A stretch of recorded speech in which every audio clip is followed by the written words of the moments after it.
بله تماشوانین هجال سر ویمجاری کو پشتی هولدانین مزن جبو یکبونا تفکر سیاسی لهولری پایتخت هریما کردستانی دبن سرپرشتیا سروک مسعود برزانی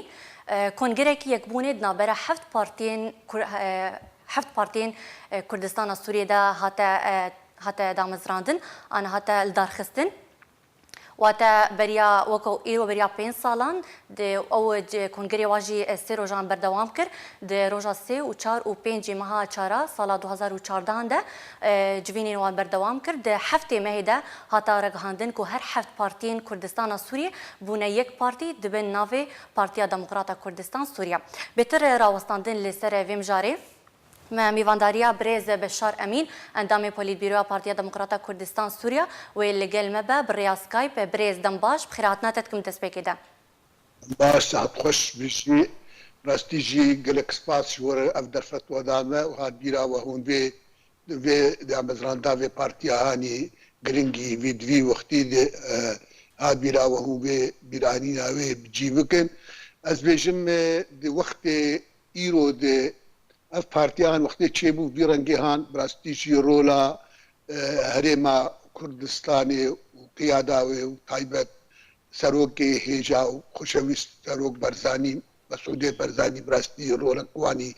گل کی هیجا هبو دوی هفدانا تفقرا کردی و حرکا کردی بدن سرهم و تایبت دامزران دافی پارتیان بله برز دوی وقتی باشا برز بشار او 5 سال سر یکبونه هفت پارتیان لجر ناوی پارتیا دموکراتا کردستان سوریا را در باست بن پارتیا و آنکو پارتیا دموکراتا کردستان سوریا نها ده چه آسته ده آنکو دوان 5 سالان ده پارتیا و کاری چه بدست بخه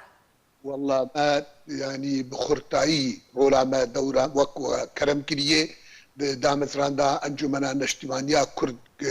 بري مجي بيكاتبو لوی پارتی براستی هیزک دندای و نرک دندای و خست بهتر جیب خوب جیب که و جیب خوب بگرد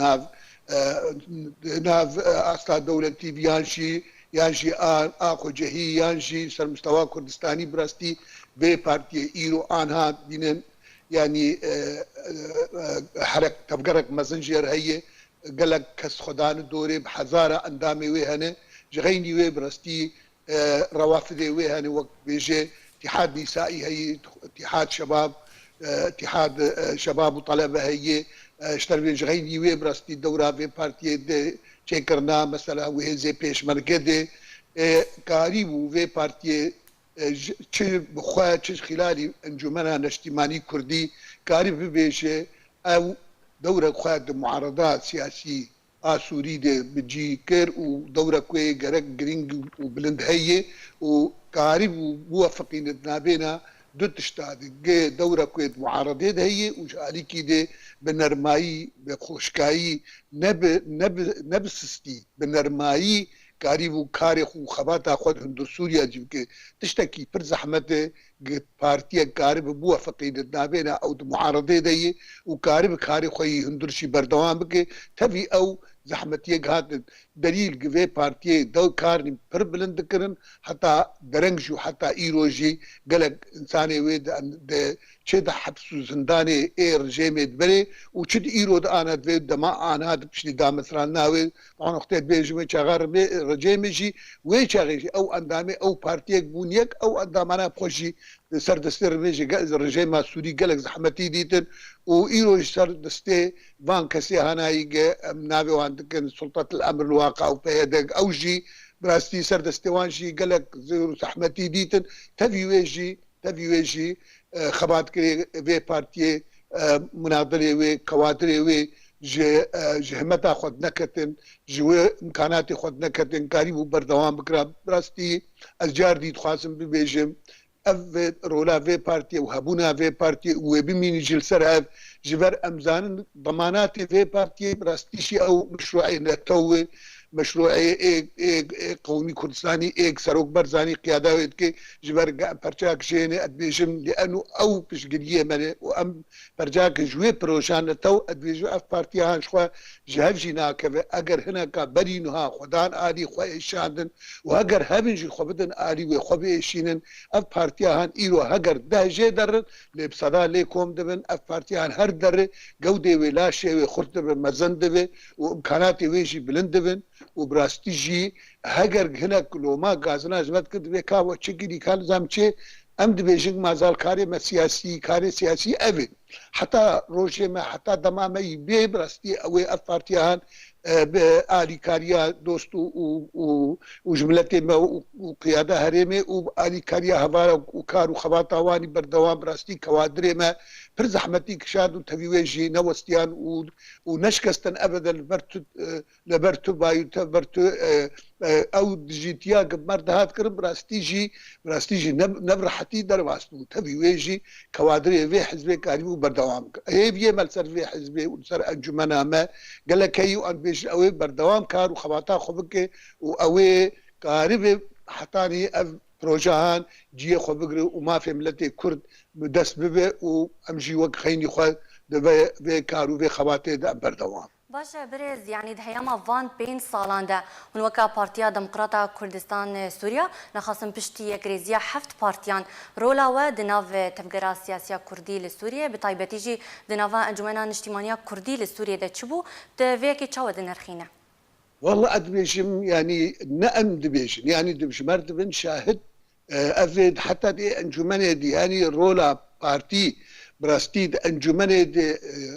سركية يعني بيبيش نبيجن كي بيبيش سركية يعني أنا بارتي تنبه أنجمن تنبه راستي نق أسفيد بيشم مش دريق إنه أم بيخو بيد بينن يالزام شيء أف حقيقتي يعني ضد نتند أنجمن يعني أنا وقت كارك دب خباتك دب يا هناك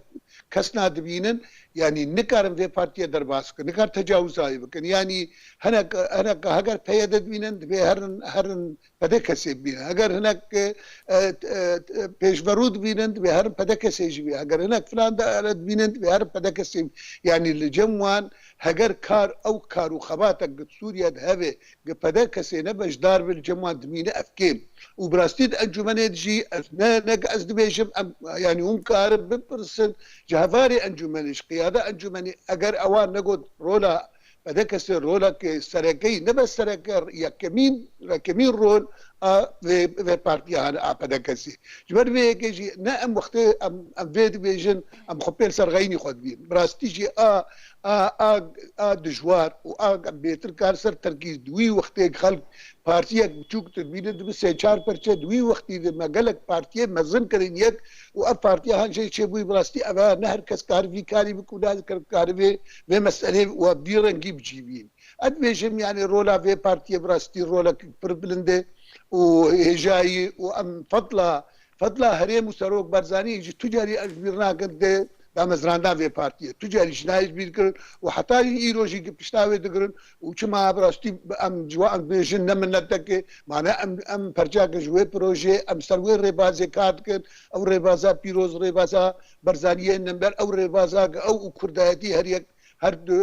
تشتيقش هف ناين قد كر هر يك بعادتي ناس كر ادويش الناس نعم مي ام في ناس نامي وفي بشقريه وفي ادي كاريا بهفري هفبش ادويش اف بارتياهان هر وك شرود بيجن او طباعات برفيق هر بيد حفدان هوار بزندب هرقا مجد لاقي خد لاقيني براستي وخد لفيني بيتر قودة مستر وقانونا علمي جد بيجي تشتم رايي براستي نوعي جيتي تراكما كمي دوي مسائل نوعي جيتي دبن تقوى برشي دوي ام بهيفين وباوريه ما او وباس ما جي دوي نوعي بيتر جيتي دبن انا كوادر هر براستي بقاعده حزبي دي ايرو اهلها عندنا مستوى بين القيادات ومستوى بين كار وخباتات مستوى كوادر حزبي متقدم دكار باشا برز وقت زانين دمال دار خصنا كونغري وبسركتيا جبرت شي هون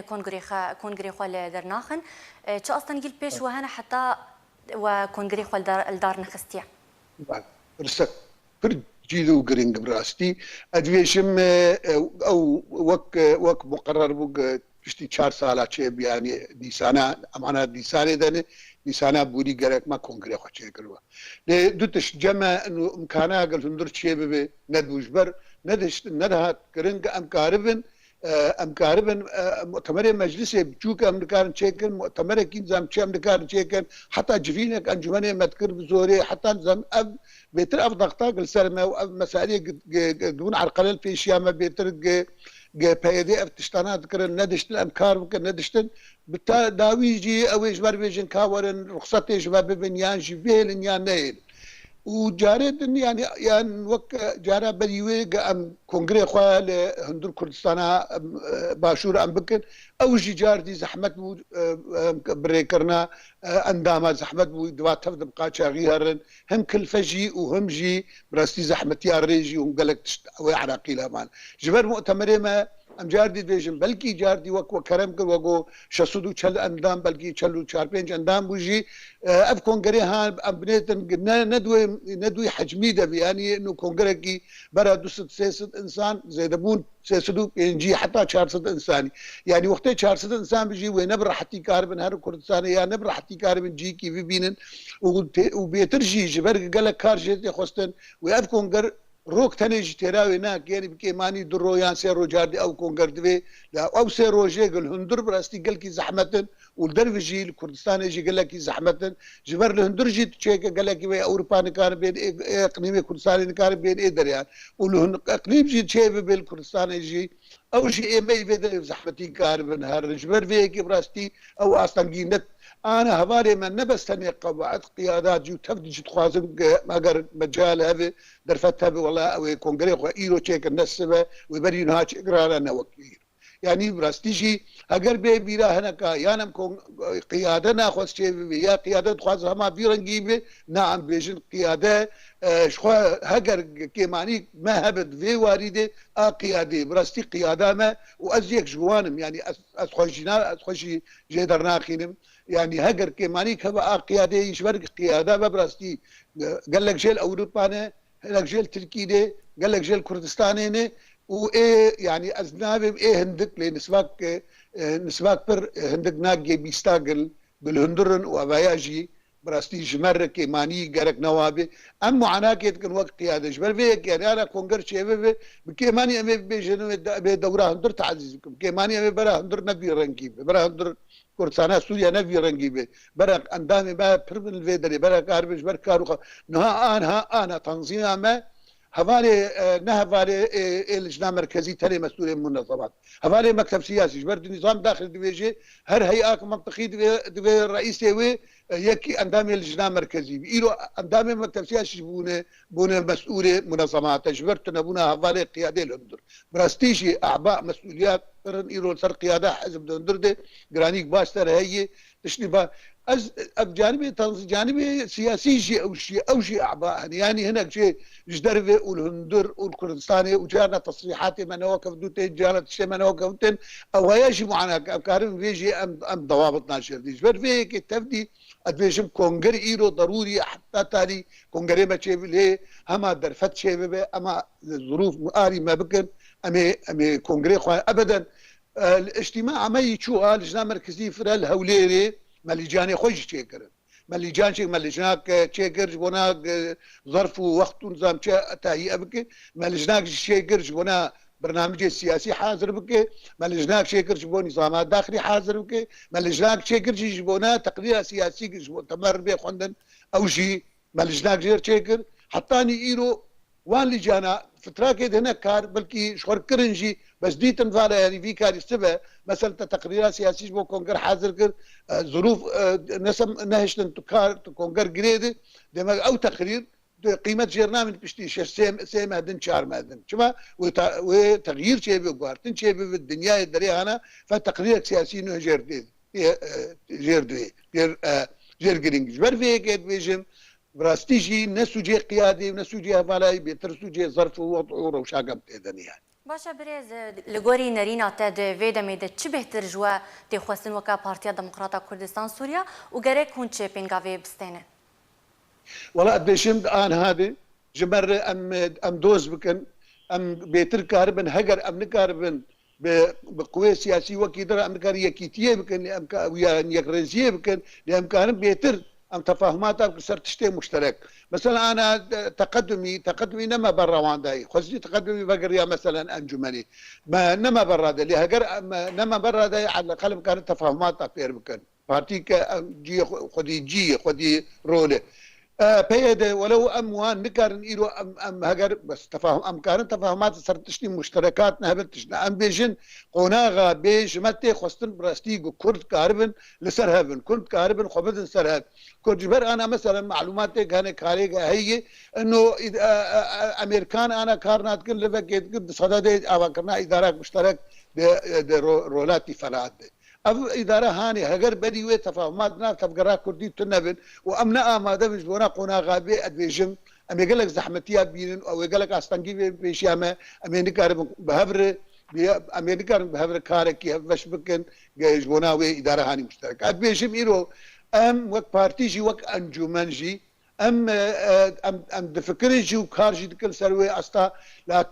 تشنا هنا ام كارم بكن بس تشنجي هنا نبدا استيمانه مثلا انا جبونا قعدت تشتها تشيبي صرت هديتي خسر وقت ما بهي جارا صدي جارا ما قوتيه قرك او مناخاتا تشنجرك ارضيه تشنجرك جي باولي تقتي تشنجرك قرك قالك تشبكن حتى اني ام كاربن الي كاربن بهفدر ام جو كاربن ارتياكي تشيك السبب كارك كيف باش وكن اد بيترجي جوانتي خستن حبسيه ما بردن عرقلاج مرشينا كاري مره يعني جارنا جفاتني ما يفرتي خستن جماعه ام بخاز الندواكي تشيكن ام دحيره ملكي تشيك عجم مودهمنكن عجم دام شاوانكن هناك زحمتي حتى ايروجي زحمتي بمردكن جوانتي خستن براستيق او وارضيه تشيكن لبيشيا ما ام بيجر افقنا غاقبي قالك مهام ومسؤوليات سر لسر ملك او بي تفقرا سياسي كردينه وام يكجينه انه ام كاربن كاركي بهبر نيزيكي هفبن ام كاربن كاركي ادبيجم تشتاج الي مدى امي ندن باش امي اماده بنجر امي تكليا جي بكون امي تواصل يجي بكون بتفقرا سياسي كرديره لتشرجي غيني متي خستن امي جوانا بخازن شوف بيانات بين شوف نشرات بين شد فيكي بين شل سروك تلفزيون او وك تلفزيون ارو دابي دريهان امي كاربن واقوت انا جار بجار ام كاربن جوان ربي بيجن او جي ببيزن جبونا بيك بله گلک سپاس برز بشار امین اندام پولیت بیرو پارتیا دموکراتا کردستان سوریا ته میوانی مبو زور سپاس